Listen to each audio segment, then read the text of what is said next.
En el registro de historias bíblicas, pocas son tan trágicas y conmovedoras como la narración de Tamar y Absalón. Esta historia se desarrolla después de que el rey David sea seducido por la tentación del adulterio, luche contra Saba y orqueste la muerte del marido de Tamar. Se convierte en el objetivo de la administración divina, con la advertencia del profeta Natán resonando en sus oídos. Ahora la espada nunca se apartará de su casa, porque él me menospreció y tomó por mujer a la mujer de Urías, según el versículo 10 del libro de Samuel. Esta oscura profecía arrojó una sombra oscura sobre el linaje de David, desencadenando una cascada de conflictos matrimoniales, engaños, incesto e incluso asesinato. Parece que la autoridad misma y la unción que se le otorgaron han sido eclipsadas por las consecuencias de sus acciones. La narrativa se desarrolla como un testimonio escalofriante del poder de las actitudes negativas que se agravan cuando no se controlan. En esta tragedia en curso destaca Aminón, el hijo de David, que ha quedado atrapado por una insidiosa obsesión con Tamar, su media hermana y hermosa hermana de Absalón. El amor no correspondido de Aminón por Tamar se convirtió en una obsesión que lo consumía todo, enfermándolo y atormentándolo. Fue aquí donde el astuto Yonadab, un confidente de Aminón, ideó un plan malévolo para cumplir sus deseos. Yonadab se acercó a Aminón y le preguntó la causa de su mala apariencia, dándose cuenta de la profundidad de su angustia. Luego, susurrando, Aminón le confió su amor prohibido a Tamar, hermana de su hermano Absalón. Yonadab aprovechó esta vulnerabilidad e ideó una estrategia siniestra. Bajo la dirección de Yonadab, Aminón fingió estar enfermo y solicitó la presencia de Tamar. Anhelaba que ella le preparara comida, un acto inocente que ocultaba sus verdaderos intereses. El escenario estaba preparado y la oscuridad descendió mientras los hilos de un destino trágico se entrelazaban. Y así, se desarrolla una narrativa, un tejido entretejido de lujuria, manipulación y traición, preparando el escenario para una serie de eventos que cambiarían para siempre el curso de la historia. Pero Dios también le había anunciado a David que las consecuencias serían desastrosas para su familia. David había cometido adulterio y asesinato, sus numerosas esposas tenían medio hermanos y medias hermanas, hijos e hijas. La práctica de David de tener varias esposas estaba a punto de resultarle contraproducente. Aminón, el hijo de David, desarrolló sentimientos románticos por su media hermana Tamar, que también era hermana plena de Absalón, el primo de Aminón. Absalón se ofreció a ayudarlo con su dilema.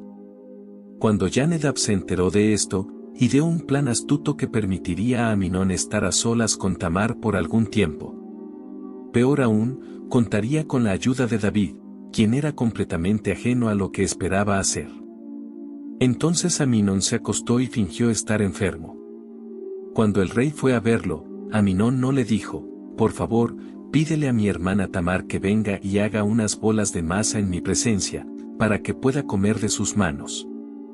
Entonces David envió un mensajero a casa de Tamar, diciendo, ve ahora a casa de tu hermano y prepárale comida. Tamar fue a casa de su hermano Aminón, y él se acostó en la cama. Ella hizo la masa, preparó los pastelitos y los horneó. Luego tomó la bandeja y sirvió.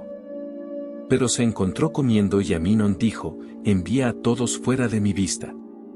Entonces todos lo dejaron, y Aminón dijo a Tamar, trae la comida a la habitación, para que pueda comer de tus manos. Tamar tomó los pasteles que había hecho y los llevó a la habitación de su hermano Aminón. Cuando ella se los trajo, él los agarró y le dijo, ven y acuéstate conmigo, hermana mía. Pero ella dijo, no, hermano mío, no me deshonres, porque tal cosa no se hace en Israel. No hagas esta tontería. En la difícil situación en la que me encuentro, actuarías imprudentemente, como los locos de Israel. El rey habló y los hijos de esta oscura trama comenzaron a involucrarse, creando un apasionante dilema que amenazaba con destruir las delicadas relaciones dentro de la casa de David. Sin embargo, él no me negaría a ti. Desafortunadamente, no me respondió, ya que era más fuerte que yo. Me obligó y durmió conmigo, como está escrito en 2 Samuel, capítulo 13, versos 6 al 14. Se preparó una emboscada a petición de la familia real y la inocente Tamar fue llevada a la habitación de su medio hermano, que había enfermado. Cuando estábamos solos, ella le preparaba comida, pero él actuó de manera inapropiada y dejó en claro sus intereses. Tamar le rogó que no la avergonzara al cometer un acto tan terrible, pero él ignoró sus súplicas. Tamar sugirió que le pidiera al rey que se casara con ella en lugar de avergonzarla. Desafortunadamente, Amnón no se dejó convencer. Al contrario, estaba decidido en su pecado. Sintió un odio intenso hacia ella, más que nada. Amnón le dijo a Tamar que se fuera, pero ella tomó una decisión porque sabía que sería aún peor para ella. Entonces lo echaron y cerraron la puerta. Tamar estaba vestida con una túnica ornamentada, que usaban las hijas vírgenes del rey.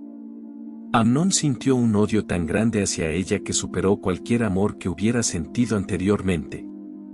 Estaba claro que su supuesto amor era solo lujuria y egoísmo. Después de suplicar, Tamar le pidió a Amnón que no la abandonara ni la despidiera, ya que él fue quien la violó. Ella le sugirió que se casara con ella como compensación por haberle quitado su inocencia. Si no lo hiciera, probablemente no tendría otras perspectivas de matrimonio. Sin embargo, Amnón no solo la expulsó de la casa, agravando aún más su pecado, sino que también la humilló, le rasgó el manto y la hizo llorar a gritos. Espero que esta reescritura ayude a transmitir la historia de una manera clara y comprensible. Absalón le dijo, como hombre, él no es tu hermano. Por ahora, tranquila, hermana mía. Él es tu hermano, no dejes que esto afecte tu corazón. Tamar vivía en casa de su hermano como una mujer desolada, como está escrito en 2 Samuel, capítulo 13, versos 19 y 20. Absalón consoló a Tamar, aparentemente sin considerar tan grave situación, pero en realidad ya estaba tomando venganza contra Amnón. Absalón dio la impresión de que no se le escapaba la situación particularmente grave. Tamar apareció desolada en la casa de su hermano Absalón, lo que indica que no se había casado ni tenía hijos antes de su muerte. Tanto el inocente como el perjudicado pueden sufrir daños como resultado de la lujuria. Aunque David estaba furioso, no castigó a Amnón tan severamente como debería, probablemente porque todos todavía estaban procesando la transgresión. David era consciente de su responsabilidad, pero no pudo actuar. Esta situación es el resultado de un pecado intencional sobre nosotros, ya que nos roba la libertad moral y la libertad de hablar y testificar libremente. Es posible que David haya sido influenciado por el hecho de que Amnón era su hijo primogénito y, por lo tanto, la elección más lógica para sucederlo en el trono. Estos fueron los hijos de David que le nacieron en Hebrón. El primogénito fue Amnón, hijo de Ahinoam, el segundo, Daniel, hijo de Abigail la Carmelita. Cuando el rey David tomó todo esto se enfureció, y Absalón nunca volvió a hablarle a Amnón, ni bueno ni malo, porque la odiaba por deshonrar a su hermana Tamar, como está escrito en 2 Samuel, capítulo 13, versos 21 y 22. Si preguntamos si la fortaleza moral de David se vio debilitada por el conocimiento de su pecado sexual pasado, es una pregunta razonable. Sin embargo, su falta de acción fue una declaración en sí misma. Por otro lado, Absalón haría algo por lo que despreciaba a Amnón al difamar a su hermana. Espera pacientemente una oportunidad. La historia continúa desarrollándose, mostrando los conflictos y consecuencias de los pecados cometidos, mientras los sentimientos de venganza de Absalón comienzan a manifestarse de forma cada vez más evidente. 2 años después, Absalón tuvo la oportunidad de vengarse. Él estaba en los tesoros de las ovejas en Arrasou, cerca de la frontera de Efraín, y llevó a todos los hijos del rey para ir allí. Absalón fue al rey y le dijo: Tu siervo trajo a los esquiladores del rey y a sus siervos. Ven conmigo. Sin embargo, el rey lo encontró y le dijo: No, hijo mío, no invitamos a todos a ir, de lo contrario seremos una carga para ti. A pesar de la insistencia de Absalón, el rey decidió ir, pero le dio la bendición. Entonces Absalón preguntó, si no, que venga con nosotros mi hermano Amnón. El rey dijo por qué Amnón iría, y Absalón insistió. Entonces, el rey envidia a Amnón y a los demás hijos del rey con Absalón, como está escrito en 2 Samuel, capítulo 13, versos 23 al 27. Absalón espera pacientemente el momento adecuado para ejecutar su venganza. Ese momento llegó después de un periodo de aproximadamente 2 años. Cuando llegó el momento de esquilar las ovejas cerca de Betel, como de costumbre, se estaban planeando grandes celebraciones. Sin embargo, la invitación que Absalón le hizo a su padre no fue aceptada, probablemente porque David quería perdonar a su hijo. Sin embargo, bajo la carga de gastos onerosos, todos los hijos del rey lograron ser traídos, y el más importante de ellos fue Amnón, quien, como hijo mayor, representaba al padre ausente. En una señal predeterminada, Absalón habló a sus sirvientes y trató de que uno de ellos actuara. Absalón le dijo, cuando el corazón de Amnón se alegre con el vino y yo te diga que lo golpees, no temas. No fui yo quien dio esa orden. Sé valiente y valiente. Los siervos de Absalón hicieron exactamente lo que él intentó. Entonces se levantaron todos los hijos del rey, montaron cada uno en su mula y huyeron. Mientras iban en el camino, llegó a David la noticia de que Absalón había herido y matado a todos los hijos del rey, y ninguno de ellos había sobrevivido. El rey se declaró, se rasgó las vestiduras y se tumbó en el suelo.